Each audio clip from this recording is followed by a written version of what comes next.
Hubungan Internasional Fakultas Humaniora Universitas Darussalam Gontor.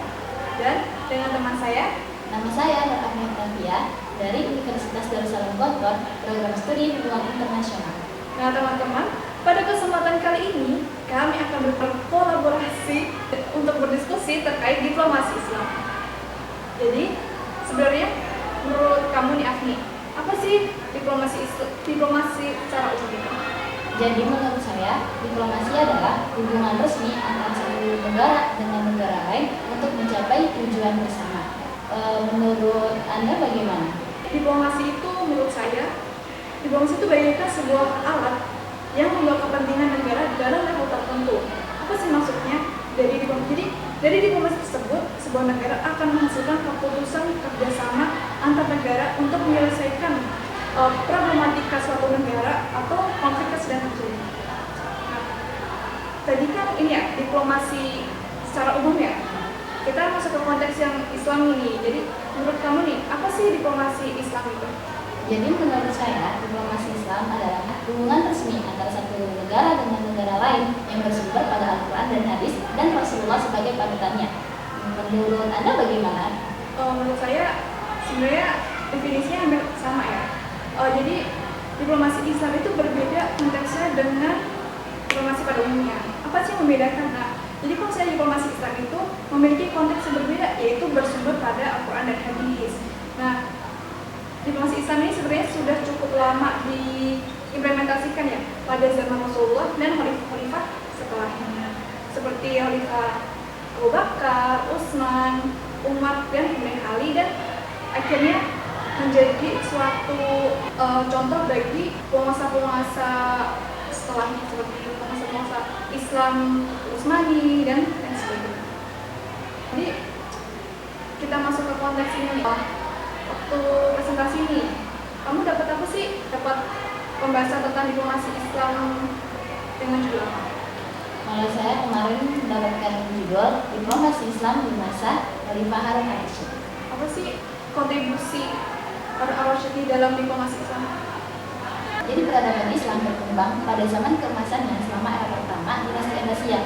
Hal itu terjadi karena dinasti Abbasiyah pada saat itu lebih fokus memajukan peradaban wilayah. Jadi peradaban Islam berkembang pada zaman keemasannya selama era pertama dinasti Abbasiyah. Hal itu terjadi karena dinasti Abbasiyah pada masa itu lebih fokus mementingkan peradaban dan kebudayaan Islam ketimbang perluas wilayahnya. Nah, praktik diplomasi Islam kian berkembang dan berkembang seperti di masanya dinasti Harun al-Rashid.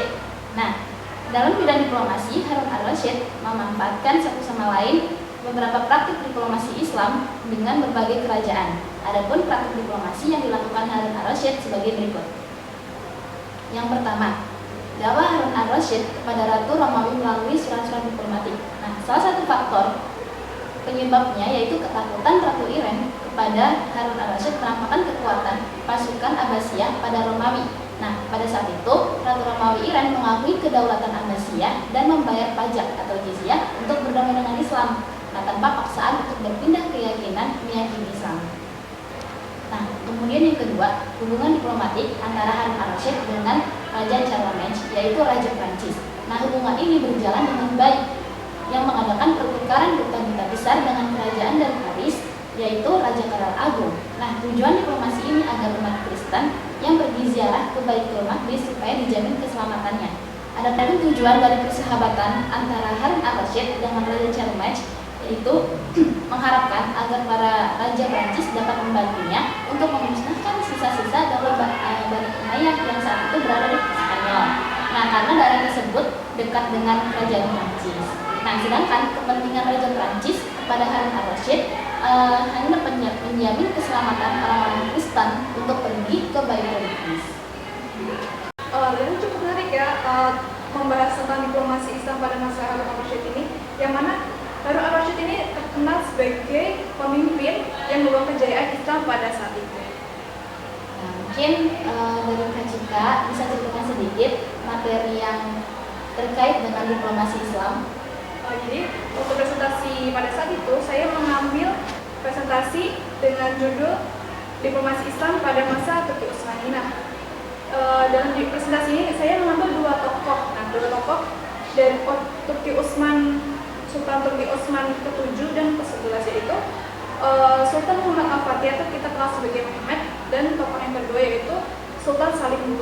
Nah, sebenarnya kedua tokoh ini sama-sama Sultan Ottoman, namun memiliki perbedaan nih. Jadi masa-masa kejayaan diplomasi Islam pada masa Turki Utsmani ini, pada masa Sultan Muhammad Al-Fatih mengalami kejayaan, namun kebalikannya dengan Sultan Salim II ini.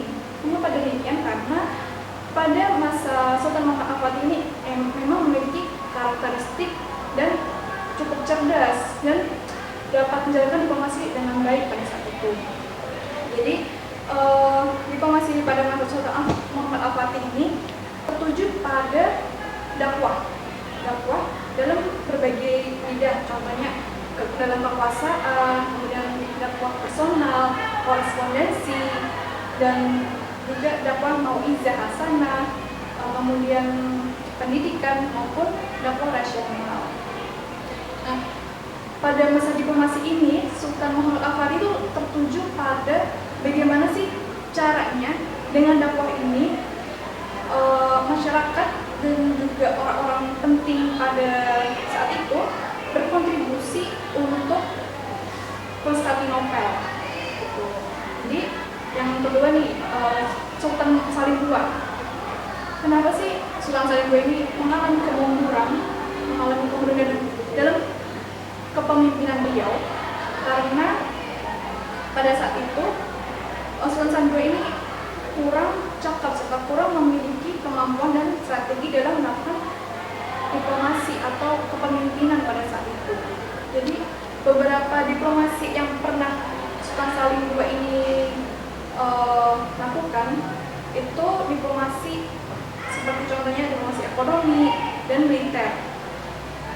Di sini saya mendapatkan beberapa sumber. Beliau memiliki diplomasi dengan wilayah tertentu seperti Turki Utsmani dengan Polandia, Turki Utsmani dengan Transilvania, dan juga Turki Utsmani dengan Aceh. Nah, dari tiga wilayah ini saya sangat tertarik dengan Transilvania, yaitu diplomasi dengan menukar kado, atau hadiah. Jadi di sini diplomasi antara keduanya nih. Di Transilvania memberi hadiah kepada Turki Utsmani, dan Turki Utsmani juga memberikan hadiah kepada Transilvania. Namun dua wilayah ini memiliki perbedaan dalam memberi. Nih, jadi Transilvania memberikan Turki Utsmani. Turki Utsmani meminta apa sih hadiah yang Transilvania harus beri kepada Turki Utsmani. Sedangkan ketika Turki Utsmani memberikan hadiah kepada Transilvania tidak bisa meminta hadiah apa sih yang harus Transilvania dapatkan. Wah, cukup menarik ya. Untuk saat ini, apa sih topik yang sedang hangat diperbincangkan dalam perspektif keamanan? Dalam perspektif keamanan ya, kebanyakan sih umumnya ya itu terkait konflik dan peperangan. Pada konsep ini saya mengambil konflik yang ada pada di Timur Tengah ya, seperti peperangan antara di Iran, kemudian konflik di Yaman, dan beberapa negara di wilayah Timur Tengah tersebut. Jadi pada saat saya mereview buku, saya mendapatkan sebuah topik yang cukup menarik nih, yang mana dalam buku tersebut membahas terkait hubungan diplomatik dalam kondisi perang. Nah, perang ini kan sedang marak-maraknya terjadi di wilayah Timur Tengah ya.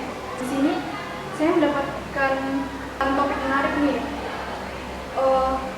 terkait diplomasi Islam.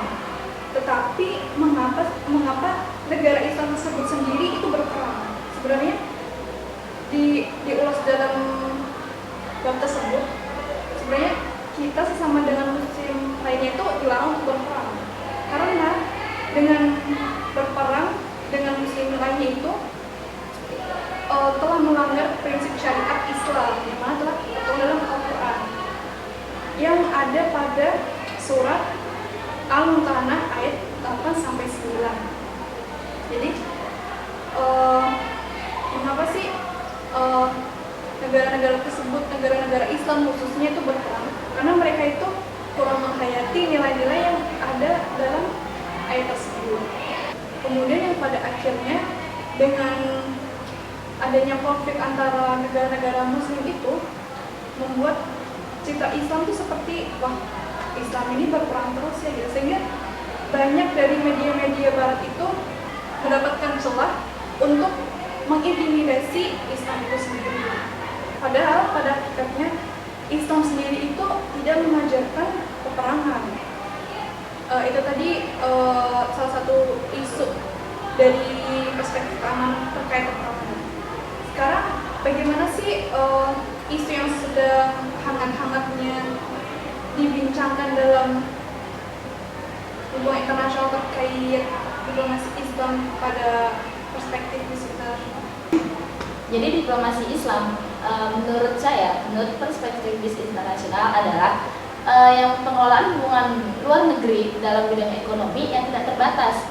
Nah, pada kegiatan ekspor, impor, investasi yang berlandaskan syariat Islam tentunya.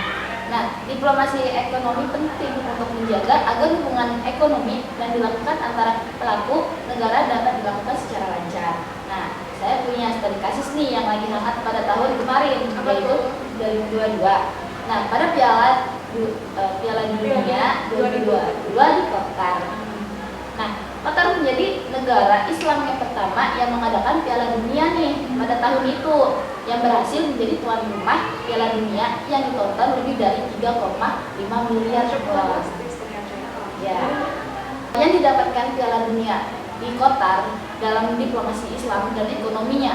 Nah, dari segi diplomasi Islam ini bisa menyiarkan dan berdakwah ajaran Islam kepada negara-negara pendatang dari Barat, dari Eropa yang Qatar bisa menyiarkan berdakwahnya gitu. Nah, dari segi ekonominya mendapatkan keuntungan pendapatan yang lebih banyak dari impornya. Jadi dalam sistem ekonomi itu seperti pemasukan pada negara itu, pendapatan atau tambahan dari turis-turis yang datang kepada ekonomi Indonesia. Ya. Jadi kesimpulan yang dapat saya ambil dari diskusi dengan Nur Afni Octavia ini, bahwasanya diplomasi pada umumnya dengan diplomasi Islam itu memiliki perbedaan yang cukup signifikan dari sumber yang didapat. Perbedaannya yaitu diplomasi Islam mengambil dari sumber Al-Quran dan juga hadis.